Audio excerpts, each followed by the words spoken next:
السلام علیکم ورحمۃ اللہ وبرکاتہ۔ محترم ناظرین، میں ہوں آپ کا ساتھی محمد تسلیم قاسمی اور آپ دیکھ رہے ہیں مکتب علمی چینل۔ تعلیم شروع کرنے سے پہلے آپ سے ایک چھوٹی سی گزارش کرنا چاہتا ہوں۔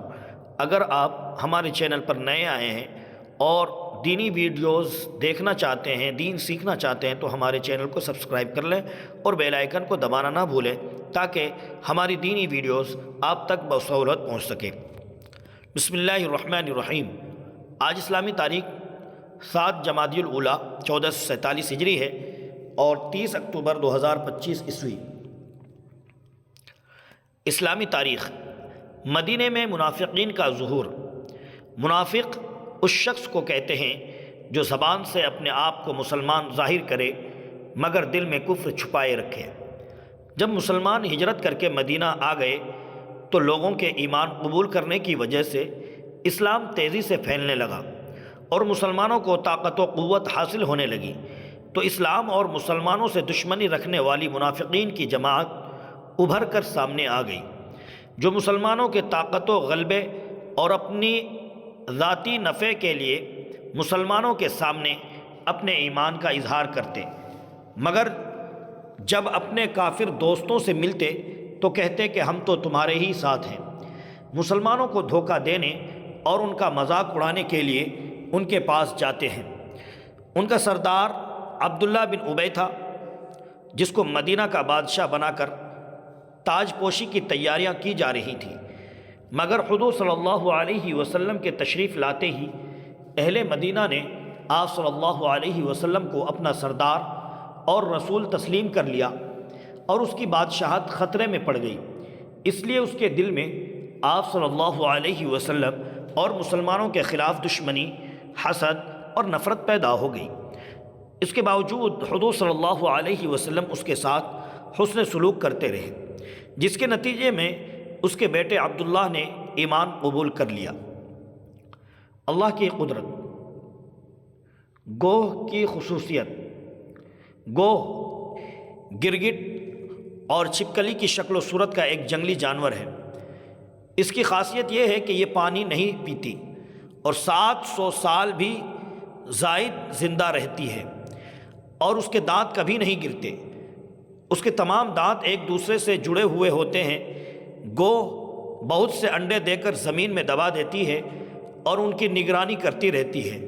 40 دن کے بعد اس کے بچے نکلتے ہیں۔ اللہ تعالیٰ نے اپنی قدرت سے کیسی کیسی عجیب قسم کی مخلوق پیدا فرما رکھی ہے۔ ایک فرض کے بارے میں آپ صلی اللہ علیہ وسلم کی آخری وصیت۔ رسول اللہ صلی اللہ علیہ وسلم نے آخری وصیت یہ ارشاد فرمائی، نمازوں اور اپنے غلاموں کے بارے میں اللہ تعالیٰ سے ڈرو، یعنی نماز کو پابندی سے پڑھتے رہا کرو اور غلاموں یعنی نوکروں کے حقوق ادا کرو۔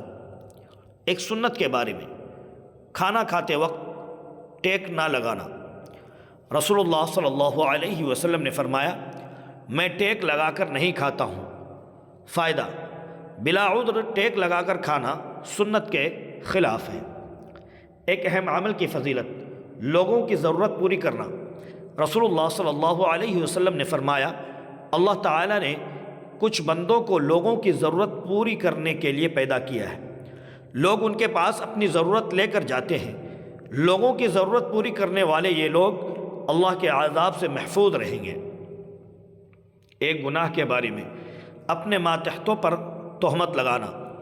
رسول اللہ صلی اللہ علیہ وسلم نے فرمایا، جس نے اپنے ماتحت پر کسی ایسی بات کی تہمت لگائی جس سے وہ بری ہے تو اس پر قیامت کے دن حد جاری کی جائے گی، یہ کہ وہ کہی ہوئی بات اس میں موجود ہو۔ دنیا کے بارے میں پیٹ بھر کر کھانا کھانا۔ رسول اللہ صلی اللہ علیہ وسلم نے فرمایا، کوئی برتن بھرنے کے اعتبار سے پیٹ سے برا نہیں ہے، یعنی جتنا پیٹ کا بھرنا برا ہے اتنا کسی برتن کا بھرنا برا نہیں ہے، اور چونکہ کھانا ہی پڑتا ہے اس لیے 1/3 پیٹ کھانے کے لیے اور 1/3 پینے کے لیے اور 1/3 سانس لینے کے لیے رکھنا چاہیے۔ آخرت کے بارے میں گنہگاروں کے لیے جہنم کی آگ ہے۔ قرآن میں اللہ تعالیٰ فرماتا ہے اللہ کا عذاب اس دن ہوگا جس دن آسمان تھر تھر کانپنے لگے گا اور پہاڑ اپنی جگہ سے چل پڑیں گے۔ اس دن جھٹلانے والوں کے لیے بڑی خرابی ہوگی، جو بیہودہ مشغلے میں لگے رہتے ہیں۔ اس دن ان کو جہنم کی آگ کی طرف دھکے مار کر دھکیلا جائے گا اور کہا جائے گا یہی وہ آگ ہے جس کو تم جھٹلایا کرتے تھے۔ طب نبوی سے علاج، کھجلی کا علاج۔ حضرت انس بن مالک رضی اللہ عنہ فرماتے ہیں رسول اللہ صلی اللہ علیہ وسلم نے حضرت عبد الرحمن بن عوف رضی اللہ عنہ اور زبیر بن العوام رضی اللہ عنہ کو کھجلی کی وجہ سے ریشمی کپڑے پہننے کی اجازت مرحمت فرمائی تھی۔ فائدہ: عام حالت میں مردوں کے لیے ریشمی لباس پہننا حرام ہے، مگر ضرورت کی وجہ سے ماہر حکیم یا ڈاکٹر کہے تو گنجائش ہے۔ قرآن کی نصیحت۔ قرآن میں اللہ تعالیٰ فرماتا ہے زمین پر اکڑ کر مت چلو، کیونکہ تم نہ تو زمین کو پھاڑ سکتے ہو اور نہ تن کر چلنے سے، اور نہ پہاڑوں کی بلندی تک پہنچ سکتے ہو۔